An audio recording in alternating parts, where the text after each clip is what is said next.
হযরত wise করণী foundation রহমতুল্লাহ ফাউন্ডেশনের পক্ষ থেকে আসসালামু আলাইকুম। আমি 1998 সাল থেকে এই বিশ্ব আশেকে রাসূল হযরত ওয়াইস করণী ফাউন্ডেশন পরিচালনা করে আসছি। প্রতি বছরই বিভিন্ন সেবামূলক কাজ করে থাকি। মানব কল্যাণের কাজ আমার এটা মূল লক্ষ্য।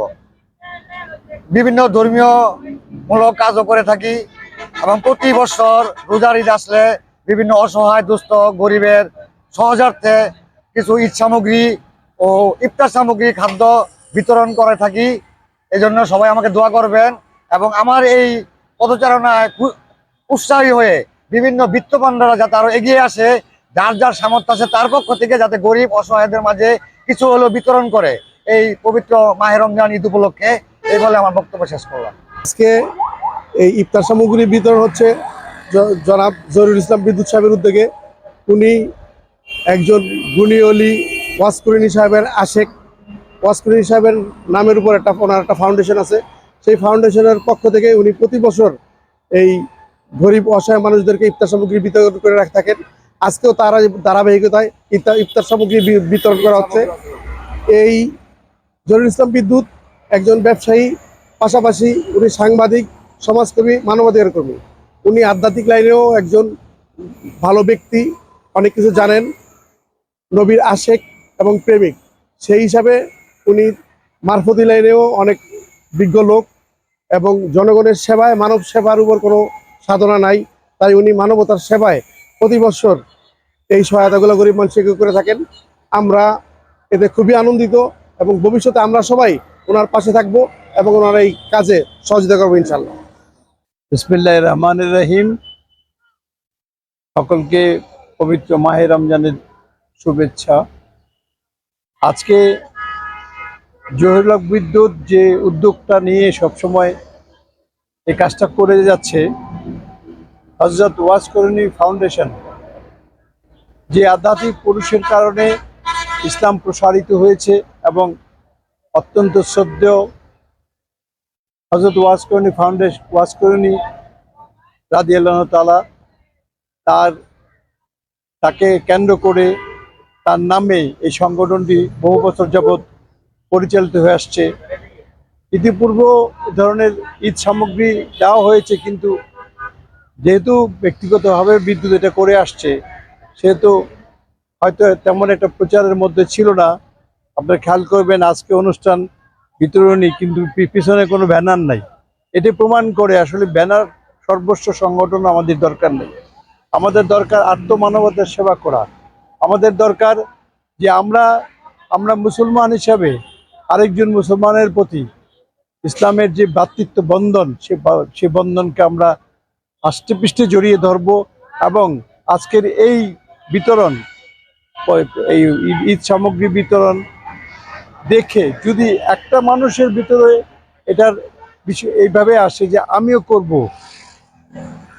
করব, এইভাবে যদি আজকে যে ইসলামের জাকাত ব্যবস্থা আছে, এই জাকাত ব্যবস্থা যদি প্রপারলি আমরা দান করতাম, আমাদের দেশ কিন্তু কোনোদিন গরিব থাকতো না।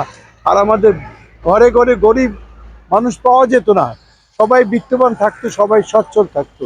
জাকাতটাকে আমরা এমনভাবে বিন্যাস করি, এমনভাবে একটা দেখা যায় যে একটা লুঙ্গির জন্য, একটা শাড়ির জন্য হাজার হাজার মানুষ যায়, মানে পায়ে চাপা পড়ে অনেক মানুষ মারা যায়, অথচ নিচ্ছে কিন্তু লুঙ্গি আর শাড়ি। এটা না করে যদি আজকে মহল্লা ভিত্তিক বা যদি আজকে রাষ্ট্রীয়ভাবে সেইটা থাকতো, যারা এই আয়কর বিভাগ যে আছে, আয়কর বিভাগ যেমন আমাদের আয়করটাকে তারা বাৎসরিকভাবে নেয়, তেমনি যদি প্রতিটি মানুষের জাকাতের অর্থ কি পরিমাণ হয়, সেই অর্থটা যদি স্থানীয়ভাবে সংগ্রহ করে স্থানীয়ভাবে যদি আজকে এই মানুষগুলির উপর, কমিউনিটির উপরে যদি আজকে এই জাকাতটাকে বিতরণ করা যেত, তাহলে কিন্তু আজকে বিত্তহীন মানুষ, আজকে হতদরিদ্র থাকতো না, আমাদের দেশের মানুষ না খাওয়া অবস্থা থাকতো না, সবাই স্বাবলম্বী হতো।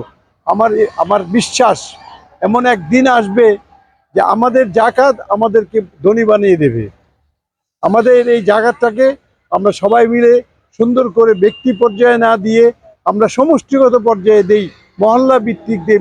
একটা মানুষের আজকে যদি আমার 1 লক্ষ টাকা জাকাত হয়, এই 1,00,000 টাকা জাকাত যদি আমি একটা মানুষকে দেই, সেই মানুষটাকে যদি বলি যে 1,00,000 টাকা আগামী বছর বা 2 বছর পরে ফেরত দিয়ে দিবা, এইভাবে যদি মানুষগুলিকে দাঁড় করে দেবে নিজের পায়ে, তবে সেটাই হবে প্রকৃতপক্ষে ইসলামের সাম্য, ইসলামের যে সৌহার্দ্যতা, ইসলামের যে ভ্রাতৃত্ব বন্ধন, সেটা আমরা মেনে চলবো। যাই হোক, আমি জহুরুল হক বিদ্যুৎকে অভিনন্দন জানাই তার এই ব্যক্তিগত উদ্যোগের জন্য। এই ধরনের উদ্যোগ সারা বাংলাদেশে ছড়িয়ে পড়ুক, নারায়ণগঞ্জে ছড়িয়ে পড়ুক। নারায়ণগঞ্জের মানুষ বড় অবহেলিত। এই মানুষগুলিকে যাদের জীবন মান উন্নত করার জন্য এই জাতীয় অনুষ্ঠান, এই জাতীয় বিতরণ কাজ করা দরকার, এবং গরিব মানুষের গরিব মানুষ যাতে এইগুলো পণ্য পেয়ে স্বস্তি বোধ করে। যে কয়টা মানুষ পেলো সে কয়টা মানুষের ঈদ যেন ভালোভাবে তারা পালন করতে পারে, এই আশাবাদ ব্যক্ত করে আগামী দিনে এটার পরিধি আরো বাড়বে। হয়তো আগামী বছর আমরা যদি বেঁচে থাকি, আমরা বিদ্যুৎকে সাহায্য করব, সহযোগিতা করব, এটা যেন আরো বড় হয়, অনেক বড়, অন্তত কয়েকশো মানুষ যেন পেতে পারে, আরো ভালো ভালো মানুষ পেতে পারে, মহল্লা ভিত্তিক পেতে পারে, সেই ব্যবস্থা আমরা করব।